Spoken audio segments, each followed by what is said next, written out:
This is Beyond the Resume, the podcast that brings you the stories, advice, and insights behind some of the most successful people in real estate. Beyond the Resume is brought to you by Jackson Lucas Executive Search, the industry leader in human capital solutions. Here is Chris Papa and Lisa Flicker. Richard Roberts, thanks for coming on the podcast. Good to see you. Yeah, good to see you all. It's a classic case of an underachiever, Richard Roberts. A lot of potential, never lived up to it. Exactly. Kidding. I did some research into going into this podcast, and I've known you for a bit.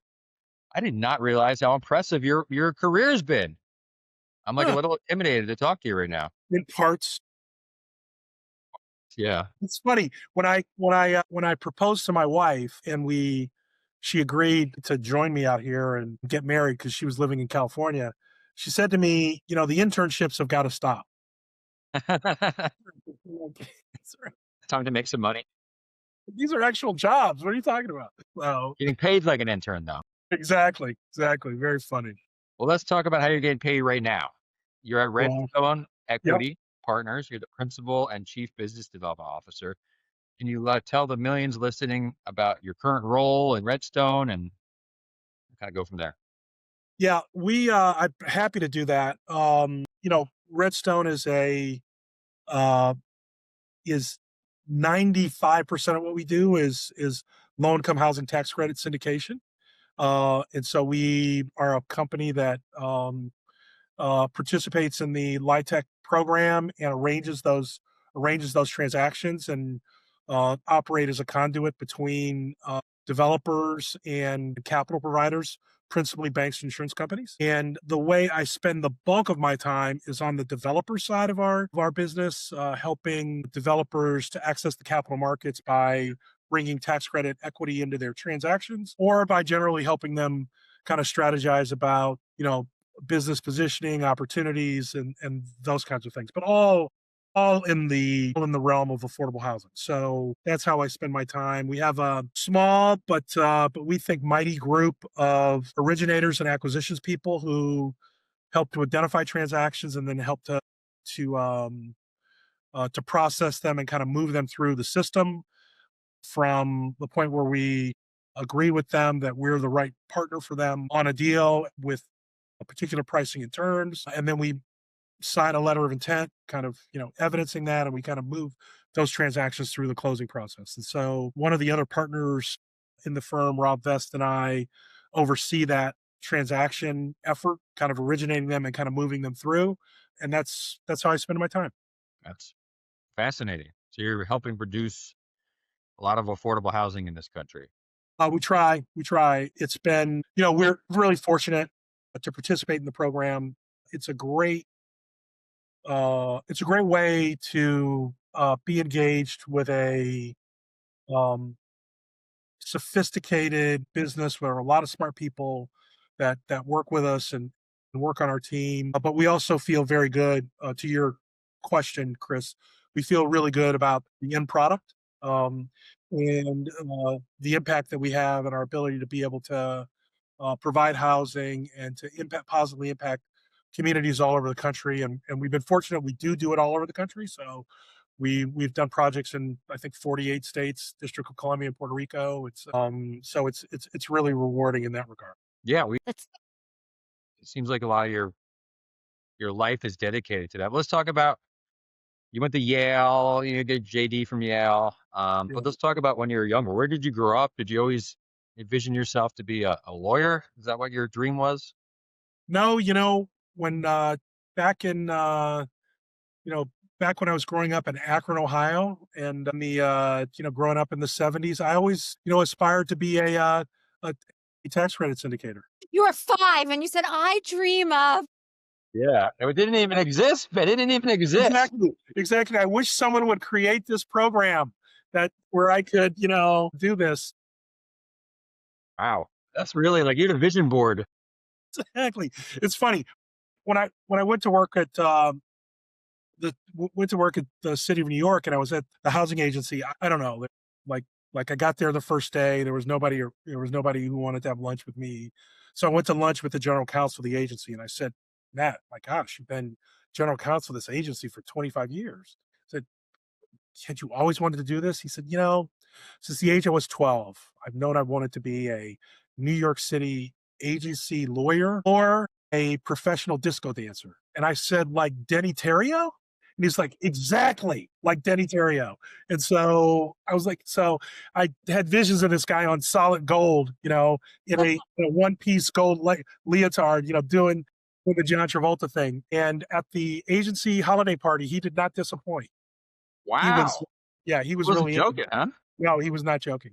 But I don't know. I don't know if I thought about what I thought about when I was younger, what I wanted to be. It's funny. I went to college. I was very, I was kind of, fortunate to end up where I ended up. Um, and then I wasn't really ready to work when I graduated. Oh, I did what every person that wanted to put off, the job market for a couple of years did. I decided to, I applied to the Yale Law School and got in. So I wasn't really that focused on it, and I wasn't that committed to practicing law as it turned out. I did it for a couple of years. I enjoyed it, but I certainly I was open to other options when they presented themselves. How did you become the commissioner of housing? I mean, that's a pretty big deal. Was it just kind of going through the agency? Were there a lot of hurdles to get there? So it's an interesting question, Lisa. So it was kind of a perfect storm of things. One, I had worked in the so when I was practicing law, I was a junior lawyer in a big law firm in New York, and I ultimately left to go work with someone that I had met at Yale, and he was doing something entrepreneurial, so I left to go work with him for a little bit. But during that time, I sent my resume into the city, and the prior administration never got back to me. But then when the new mayor came in, when Mayor Giuliani came in, someone called me and said, "Hey, we found your resume on a stack of resumes that were left behind. Would you be interested in coming down and talking to us?" And so I, I, um, said, "Sure, why not? It can't hurt to talk." And I got a job. I got offered a job to go into City Hall and to be a staffer. And my title was assistant to the mayor. And I kind of ran around and did a bunch of things and worked on a bunch of projects, special projects. And some of the projects I worked on were in the economic development realm. And then as a subset of the economic development work, I did some housing related stuff. Wow. Okay. There you So go. I got some familiarity with the housing agency. And more importantly, the people that I worked with had some familiarity with me as someone who dealt with housing issues. Then I had been there like 2 years, I marched into my boss at the time and I said, "Listen, I have done this for a couple of years. I think I've done a pretty good job. When an agency opening opens up, I would very much like to be considered for it." The presidency of the Economic Development Corporation came open. I put my hat in the ring, threw my hat in the ring, and I then proceeded to tell him that if I didn't get the job, I was going to leave. I thought I knew who else was applying, and of course, I didn't get the job. And I don't know if it was kind of ego or hubris or stupidity. I said, "You guys made your choice. I'm leaving. I'm out," and I left. I quit. And I said to myself at the time, "Oh my God, what did I just do?" And I ended up getting a job at Mount Sinai Medical Center in the government relations group. And I did that for exactly 1 year. And when the HPD job came open, I got the call to come back down. So I'm kind of thoroughly convinced that my brashness at quitting on the spot when I very much put me in contention for the HPD job. That was the thing that kind of got them to take me a little bit more seriously. I'm not sure had I just stayed that I would have been offered the position. So the other kind of element of this was the mayor cared nothing. I mean nothing about what the agency did. And so I'm sure when they went into it and said, "We have this 31-year-old who's never run anything, but We like him because he used to work for us. We proposed putting him there. I'm sure he said, fine, I don't care. That's exactly what happened. That's awesome. And there you were So helping create, what, 30,000 units? we did 30,000 units, 1,200 people. The budget was $1.5 billion between capital and operating. And you have to understand, I had never run anything. Like I had 2 or 3 direct reports maybe in my life. And so it was a very interesting experience. Classic It seems underachiever. because you're so humble, and I almost feel like I'd like to bring some of the senior folks over from that time, because they probably would say he was so qualified, he had great credentials, he worked really hard, and you're like, they were just like, oh, fine, just put him in. Yeah, I doubt that that would have been anybody's reaction when I got the job. I did work very hard to do a good job. So I really worked at it. So hopefully, I think it worked out. And then you went to Goldman. Did you really one of the founders of the Urban Investment Group at Goldman? So I was the second employee in the group, but I was brought in to run the group. And the group, when I got there, we had done, we had to create it. That's amazing. They wanted to, I mean, we didn't have a name. We didn't have a name for it. So we got there, we wanted to, Goldman at the time had just turned public. So Goldman went public in 99. There were, again, another kind of perfect storm situation.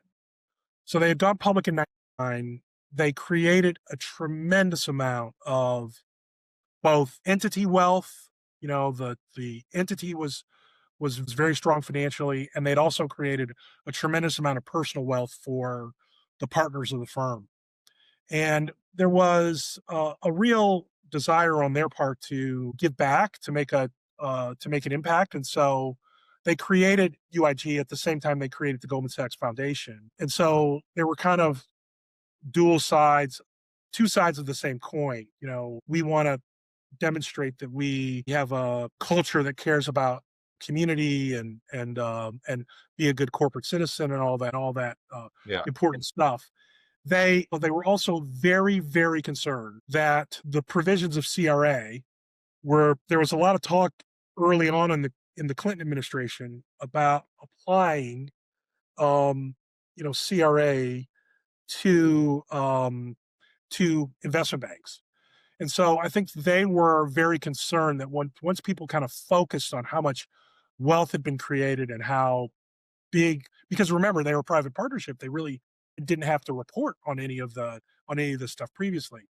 They were very concerned that once the public became aware, that there would be a kind of a groundswell of let's apply some regulations here. And so they did want to stave that off. And so that was one of the motivations. So they created a group that focused on investing in urban real estate and also in minority and women-owned and led businesses. And so we had this kind of dual and makeshift private equity effort that focused both on real estate and on doing some corporate investing. That's really cool. I feel like there's like certain institutions in real estate, like Lucas is my son.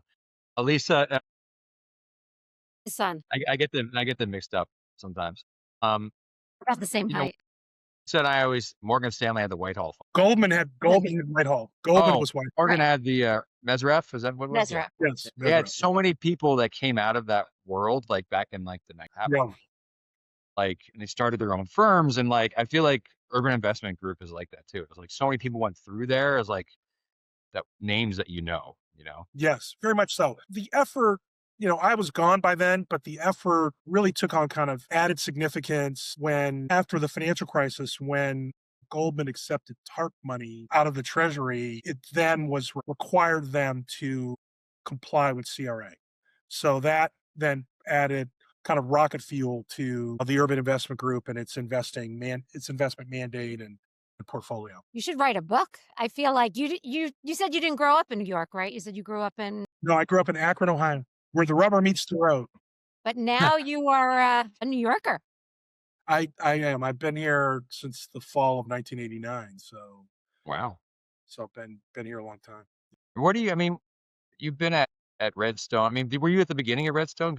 No, no. So this is a funny story. So and again, I try to tell people, people ask me all the time, kind of what are the common themes in this kind of career odyssey. They're really twofold. One, I've always been interested in the intersection between the public and private. Um, and so, I've never been, that interested in businesses that were purely private. And I was really happy at an agency like HPD that does everything in public-private partnership form. It has that kind of heavy utilization of the private sector in its work.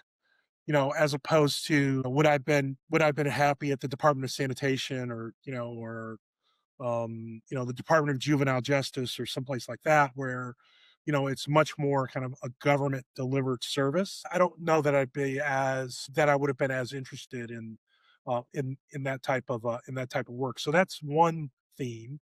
The secondary theme has been really, it's equally important though, is maintaining relationships. And so over the course of many of these career stops and educational endeavors or what have you, I've really benefited by staying in close contact with people that I've met along the way. So when I was finishing up at the city, right before I took the job at Goldman, I went to, you guys may have been to this or seen this. The ABA has this the American Bar Association has a section of affordable housing lawyers, and they have an annual event in Washington every year in the summer. And in July, Rick Lazio, who had been the chair of the subcommittee on housing, which I think was part of the banking committee, was supposed to be the keynote speaker. He replaced Giuliani on the in the senatorial campaign against Hillary Clinton when Giuliani announced that he had been diagnosed with prostate cancer.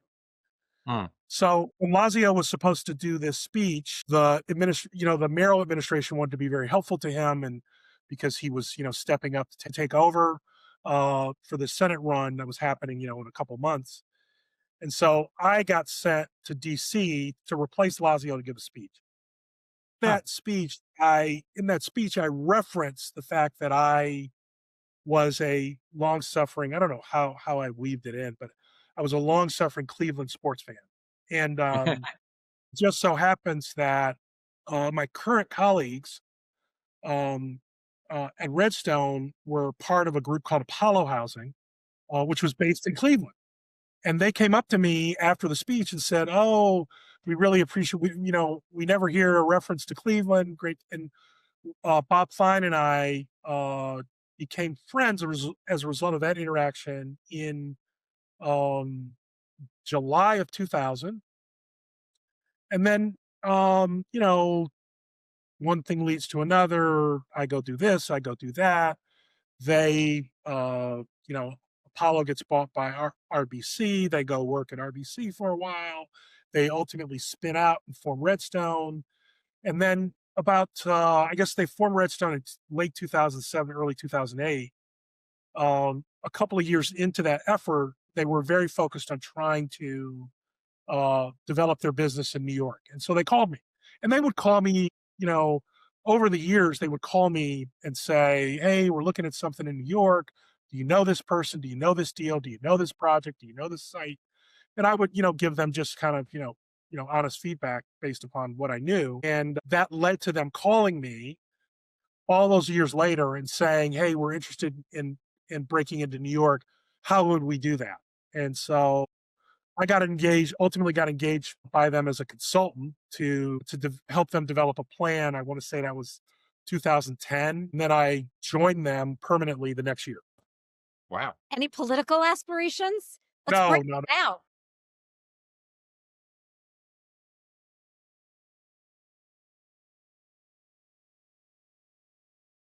Yeah, but our president's 107. He's 100.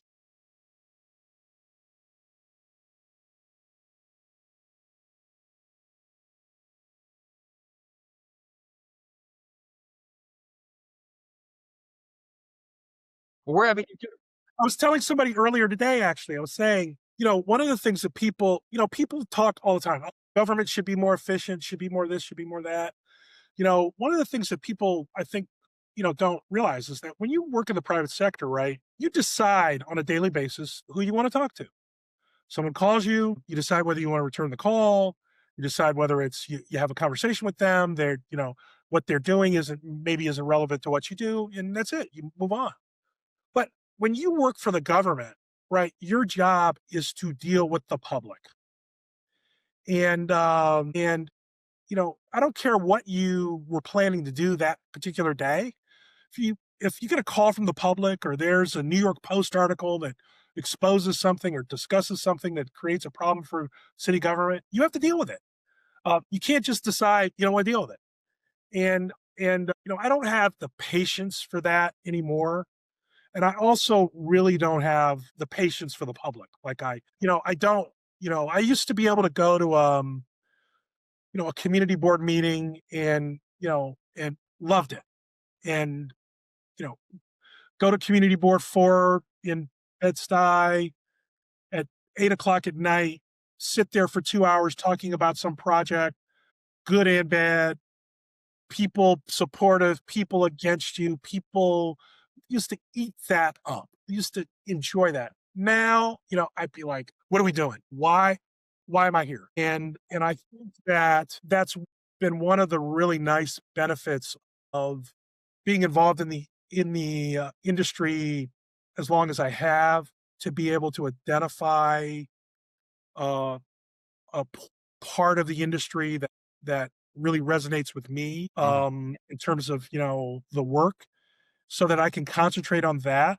And there are great people now in government who can deal with the public, and developers who want to go present their projects to the community and take the bows and arrows that come with that terrain. Now, I don't have to deal with that. Like, projects ready to go, if it's looking for financing and it's at that stage, I'm happy to talk to you about it. well, your success has also allowed you to give back. I mean, you're giving back in your work too, like, but also you're sitting. It seems like you sit on a lot of boards. Yeah, and they're kind of, thanks for mentioning that. I mean, I think that there are a couple of things about that I think I think are important. One, to take it full circle back to your original question, did you um did you want to be a lawyer? What I really enjoyed about the idea of being a lawyer and being a lawyer is the process of advising people, right? Helping people try to find a solution, helping people kind of navigate a situation, an environment, a problem. And I think being a, a, a not-for-profit board member is a great way to do that. It's a great way to work with really committed, both fellow board members, but also really committed leaders of nonprofits, and to try to help them navigate problems and to be a sounding board, again, without specifically owning those problems yourself. I think that's been really rewarding, and particularly in areas that matter to me, whether it's a location or a sector like public education or what have you. Like that's important. A lot of the nonprofit boards I'm involved in are housing groups, and one of the ways that I have found as a relationship person in affordable housing to kind of keep my finger on the pulse of the people, organizations, trends, things that are happening out there in the market is to be in the boardroom and to be talking to housing practitioners in this manner, as opposed to having to, when you're seeking information, having to, like, chase people down, call people, constantly stay in front of people. Really, really good originators, really, really good people on the front end of our business are really good at kind of staying in front of people, staying in constant contact, being anticipatory about people's needs. I'm, obviously have to do a fair amount of that, but I also find that being involved with a bunch of different groups makes me a really, really efficient purveyor and curator of information in affordable housing. It also gives you the opportunity to be in front of certain constituencies without always having to be there in a proprietary manner on behalf of your own firm or behalf of your own endeavor, right? You can be in a meeting with with the personnel, get a lot of information, but be there on behalf of a nonprofit as opposed to always being there on behalf of either a client or your own project or what have you. And I think that can be helpful. Yeah. I mean, Lisa and I are been involved with board work too. Yeah. Well, Richard, if you think running the New York City Department of Housing at the age of 31 is difficult, you ain't seen nothing yet because you've just sat on the hot seat.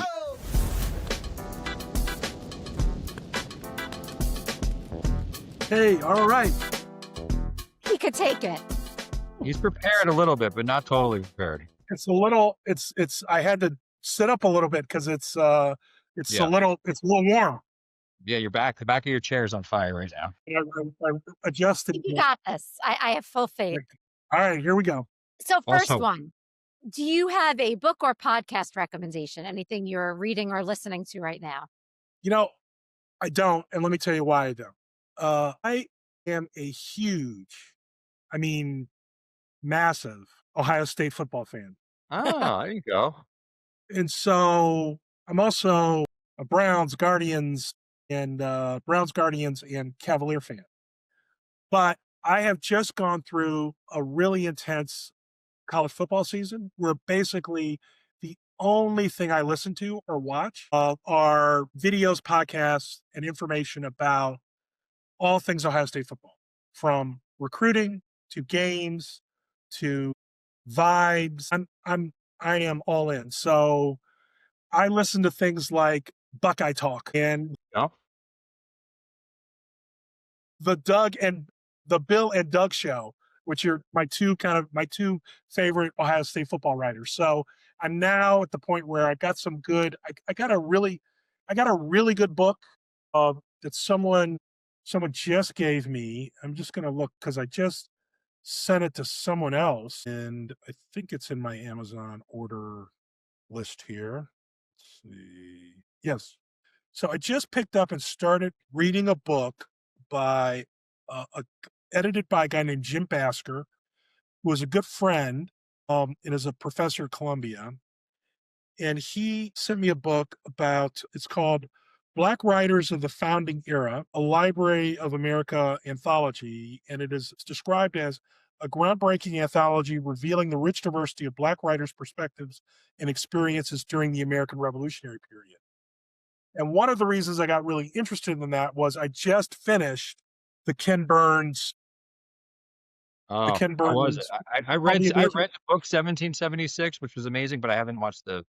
Yeah, it's really good. So that so I did take a little bit of a reprieve from Ohio State football to watch that documentary on PBS. The other thing I am completely caught up, and I am your go-to person on any British crime procedural that shows up on any streaming service. And I just finished Red Eye, which is on Hulu, which I would give kind of a 6 out of 10. But the new season of Shetland just started, and that's one of my favorites. So I would highly recommend getting into British crime procedurals. Yes, I know many people involved with that. BritBox, there's another one too. BritBox, yeah, they're all on BritBox. There are tons of them. Well, all right. The next book you got to read is about, I think it got to be around like Archie Griffin or Eddie George, so you can balance it back out. No, I'm taking a little bit of time. It's an off season. We're in the off season. Sounds like you could write the books on them. Off season. So. What do you like to do? I mean, you've done a lot in your career. What do you like to do outside of work? So we play a fair amount of golf, poorly, but we like to play. So I do that. You should go with Lisa. Lisa plays golf poorly too. My jam. Where do you play in Westchester? What, in Scars Club? Oh yeah. Yeah, I played in an outing there. That's nice. I like that. I play at Pelham.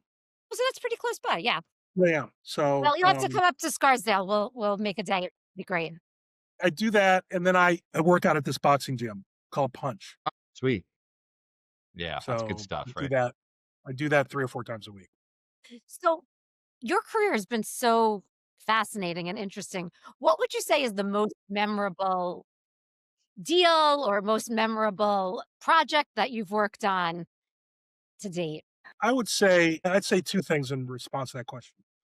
When I was a staffer in City Hall, I worked on something to this day that, worked on something way back then to this day that really, when I go by the projects, still has an effect on me. Up until that time, and so this would have been late 90s, mid to late 90s. No, yeah, no.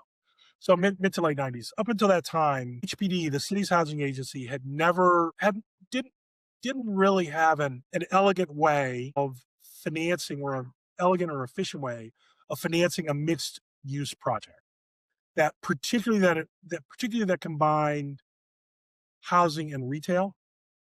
And so we came up with a plan to do that, and we created a program called Anchor, Alliance for Neighborhood Commerce, Homeownership, and Revitalization, that combined, did mixed use projects. And we used Section 108 loan guarantees out of the Community Development Block Grant Program, which is the first time the city had ever done that, had ever taken loans, had backed private loans with CDBG money under the Section 108 program. And I just thought it just took so much effort on behalf of so many people in both public and private. It was something that really involved not only the city's housing agency, but the mayor's office of management and budget, who had to be brought along. The New York City Housing Partnership was a nonprofit intermediary that helped facilitate this. Did 5 projects, so we had 5 separate development teams. We worked very closely with, I think, the Chase Community Development Group provided the private financing, and so we just worked with a lot of people to do something that was pretty innovative at the time. And now, right, everybody does a an affordable building with ground floor commercial and what have you. And so it just really felt like we were onto something, and we did something that generated a tremendous amount of productivity, and created a model that was really replicated throughout the city. And I'd say the other thing is just some of the stories of the people and things that happened. I had a good colleague who said that turned to me one day and said they were going to write a book about their experiences, and the title of the book would be "You Can't Make This Stuff Up." And there really were some funny things that happened when I worked in the city. So Sure. I look upon that fondly. Now, you said one of your themes is being connected with people, your Yeah. career. Who have been your mentors throughout your career in your life? You know, my parents were huge mentors. I would I think a lot of people say that, but they were so involved beyond their day jobs in things that they did in the community and around, around our town. And my dad will be 90 in June, and he's still very much involved and doing those kinds of things, outside the home, outside the family. And that's always had a big impact on me. My father-in-law was a tremendous mentor of mine, and really helped me in ways that really went beyond, the above and beyond, you know, the normal relationship in that regard. And I have just had the benefit of, working with so many great people. Over the last decade and a half, I mean, when I got to, although I helped, Redstone kind of, think about how they were going to break into New York, I would be telling you a lot of tales out of school if I said that I was a tax credit expert.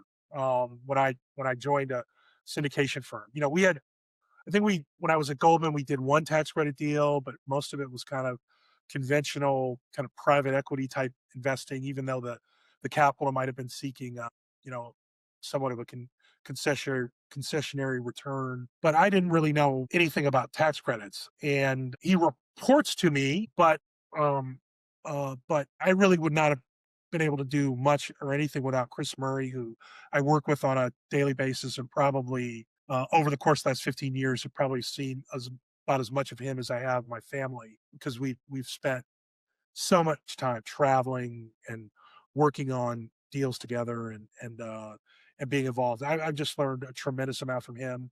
And then my partners at Redstone have been great about not only helping me get up to speed on tax credits, but also permitting me and giving me the leverage and the latitude to work in a way that accentuates my strengths. I mean, I tell people all the time that if Richard Roberts is working on your deal and he's in the model on Excel, the world has much bigger problems. There's been some kind of cataclysmic event where everyone at Redstone is gone, and he's the only person left to try to figure out how your deal works. Because I should not be doing that, and they have not asked me to do things that don't play to my strengths. Well, obviously, I probably know a lot more than I'm leading on right now, but it really has been a great relationship, and that they have really encouraged me to do the things I'm good at, and we've got a lot of talented people who kind of fill in around the blanks in order to make sure that one, we're effective as a company, and two, we're not out of here committing tax credit malpractice. Or Richard, it's nice to see when a young boy's dream comes true when you grow up to be in tax credit syndication. But all seriousness, everyone knows you in this world. You're like an icon. You're too young to be an icon, but you're famous. You're very famous. Most icons have hair, but that's a No, but you're great, and I really appreciate getting to know you better, and even more so now on the podcast. So thank you. Well, I really appreciate you guys having me. It's such a great pleasure. Thank you for listening to Beyond the Resume, a Jackson Lucas podcast where we take a deep dive into the career journeys of some of the top minds in real estate and equip you with the knowledge to move forward in your path towards the success you've envisioned. Make sure to like, share, and subscribe to Beyond the Resume. We're grateful for your support. All episodes of Beyond the Resume are brought to you by Jackson Lucas, building inclusive and diverse businesses through talent acquisition. Visit us at jacksonlucas.com.